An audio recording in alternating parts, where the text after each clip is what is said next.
या देवी सर्वभूतेषु मां कात्यायनी रूपेण संस्थिता नमस्तस्यै नमस्तस्यै नमस्तस्यै नमो नमः।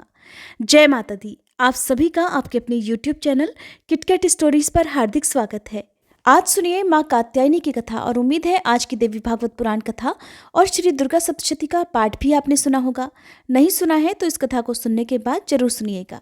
मां कात्यायनी ने महिषासुर नाम के दैत्य का वध कर तीनों लोगों को उसके आतंक से मुक्त कराया था। मां कात्यायनी का स्वरूप अत्यंत चमकीला और भव्य है। मां की पूजा करने से विवाह में आ रही बाधाएं दूर हो जाती हैं और कहते हैं कि भगवान श्री कृष्ण को पति रूप में प्राप्त करने के लिए ब्रज की गोपियों ने भी माता कात्यायनी की पूजा की थी। मां कात्यायनी की पूजा करने से देवगुरु बृहस्पति भी प्रसन्न होते हैं और कन्याओं को अच्छा वर पाने का आशीर्वाद भी देते हैं। इनकी 4 भुजाएं हैं। मां कात्यायनी का दाहिनी तरफ का ऊपर वाला हाथ अभय मुद्रा में और नीचे वाला वर मुद्रा में है। बाईं तरफ के ऊपर वाले हाथ में तलवार और नीचे वाले हाथ में कमल पुष्प इन्होंने धारण किया हुआ है। मां का वाहन शेर है। मां का प्रेरंग पीला है और आज के दिन मां को केले और शहद का भोग लगाना चाहिए। आपके पास जो भी फल हो, जो भी नैवेद्य हो, उसका भी आप सच्चे मन से मां को भोग लगा सकते हैं। मान्यता है कि जो भी भक्त पूरी श्रद्धा और सच्चे मन के साथ मां कात्यायनी की आराधना और उपवास करता है, उसे अर्थ, धर्म, काम और मोक्ष की प्राप्ति होती है। सभी दुखों का नाश हो जाता है। कहते हैं कि मां कात्यायनी की पूजा करने से परम पद की प्राप्ति भी होती है। अब सुनिए मां कात्यायनी की कथा। पौराणिक कथा के अनुसार महर्षि कात्यायन ने मां आदिशक्ति की बहुत कठिन तपस्या की थी। उनकी तपस्या से प्रसन्न होकर मां ने उन्हें उनके यहाँ पुत्री रूप में जन्म लेने का वरदान दिया था। मां का जन्म महर्षि कात्यायन के आश्रम में ही हुआ था। मां का लालन पोषण कात्यायन ऋषि ने ही किया था।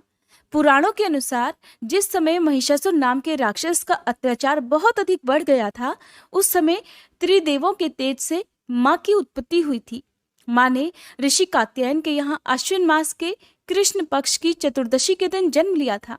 इसके बाद ऋषि कात्यायन ने उनका 3 दिनों तक पूजन किया था। मां ने दशमी तिथि के दिन महिषासुर का अंत किया और इसके बाद शुंभ और निशुंभ ने भी स्वर्गलोक पर आक्रमण करके देवराज इंद्र का सिंहासन छीन लिया था और नवग्रहों को बंधक बना लिया था। अग्नि और वायु का बल भी पूरी तरह उनसे छीन लिया था। उन दोनों ने देवताओं का अपमान करके उन्हें स्वर्ग से भी निकाल दिया था। इसके बाद सभी देवताओं ने मां की स्तुति की और इसके बाद मां ने शुंभ और निशुंभ का भी वध करके देवताओं को इस संकट से मुक्ति दिलाई थी, क्योंकि मां ने देवताओं को यह वरदान दिया था कि वह संकट के समय उनकी रक्षा अवश्य ही करेंगी। मां कात्यायनी को ब्रजमंडल की अधिष्ठात्री देवी भी कहा जाता है। कहते हैं कि देवी कात्यायनी की कृपा से सभी काम पूरे हो जाते हैं और इन्हें वैद्य नामक स्थान पर पूजा जाता है। ब्रज की बालाओं ने अपने प्राण प्रीतम श्री कृष्ण को पति रूप में प्राप्त करने के लिए मां कात्यायनी की पूजा करके व्रत आरंभ किया। सारी गोपियां सुबह शय्या त्याग कर एक दूसरे का नाम लेकर पुकारती, फिर एकजुट होकर आपस में गलबहियां डालकर ऊंचे स्वर में श्री कृष्ण के गुणगान और लीला कीर्तन करती हुई यमुना तट की ओर चल देती। उनमें आपस में बिल्कुल भी ईर्ष्या द्वेष नहीं था। वे श्री कृष्ण के लिए इतनी व्याकुल हो गई थी कि माता पिता और गांव वालों का भी उन्हें संकोच नहीं रह गया था।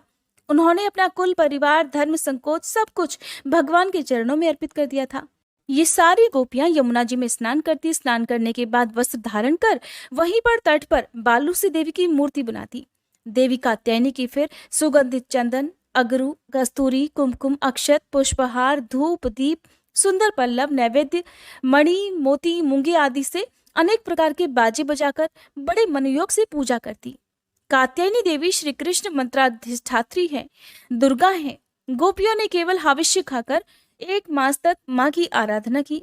गोपियां मूंगे की माला से इस प्रकार मंत्र का 1 सहस्त्र जप करती और कहती, हे कात्यायनी, हे महामाये, हे महायोगिनी, हे अधीश्वरी, आप नंदनंदन श्री कृष्ण को हमारा पति बना दीजिए। हे देवी, हम आपके चरणों में नमस्कार करती हैं। गोपियां सबसे परे हैं क्योंकि वे सर्वस्व निछावर करके श्री कृष्ण से प्रेम करती हैं। ब्रज बालाओं द्वारा की गई निष्ठापूर्वक व्रत और पूजन से महामाया कात्यायनी प्रसन्न हो गई। तब भगवान कृष्ण ने उन सभी गोपियों से कहा कि हे बालाओ, तुम सती साध्वी हो, तुम्हारा संकल्प, तुम्हारी कामना मुझे पता है, इसलिए अब तुम अपने अपने घरों को वापस लौट जाओ। तुम मेरी पूजा करना चाहती हो, मेरे साथ विहार करने के जिस उद्देश्य से तुम सभी ने ये व्रत रखा था और देवी कात्यायनी की पूजा की थी, तुम्हारा वह मनोरथ आगामी शरद ऋतु की नवरात्रि में फलीभूत होगा। इस प्रकार कहा जाता है कि गोपियों को भगवान कृष्ण की प्राप्ति हो गई थी। माँ कात्यायनी की पूजा करने के लिए, अपनी मनोवांछित कामना की पूर्ति के लिए आज के दिन माँ कात्यायनी को 16 श्रृंगार की सामग्री अर्पित करके किसी सुहागिन महिला को श्रृंगार की सामग्री दान में देनी चाहिए। ऐसा करने से यदि विवाह में देरी हो रही हो या दाम्पत्य जीवन में कड़वाहटें हो तो वो सारी समस्याएं भी दूर होती हैं। ये थी पौराणिक कथा। अब सुनिए माँ कात्यायनी की आरती। ओम जय कात्यायनी माँ, मैया जय कात्यायनी माँ, पूजन तेरा करते दया मानित करना।